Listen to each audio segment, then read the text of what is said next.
love me, baby, I'll kiss you.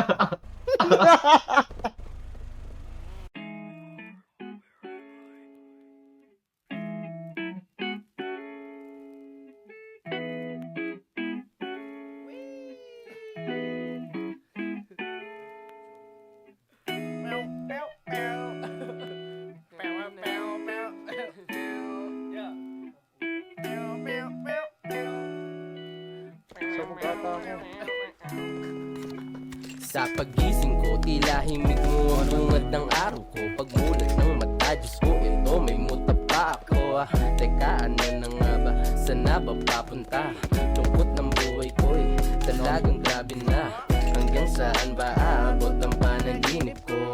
Sa isang babaeng umaalon ng kanyang buhok. Parang gusto ko na tumakas talaga. Sa isang bangungot na binuo ko ng mag-isa. Habang ako'y papatulog na dapat na nang mahimbing. Ako'y napapraning, napapailing sa mga bagay na iniisip ko sa tuwing ako'y nababato. Bakit ganito naninigas ang ulo ko? Tumayo na lang bigla ang aking buhok. Tila ba parang may isang babae na nakatayo sa sulok at di na makagalaw ang aking nararamdaman. Na para bang may mahaplos na sa aking mga tiyan. Kasabay nito'y hawak ko ng isang mainit na isang tasang kape. Bakit ganito ba pre? Hindi mabakali. Sa tuwing ako'y nag-iisa, wala na akong pake. Wow! Ganon. Ganon ba? Ito, teka lang. Sige. Ito na.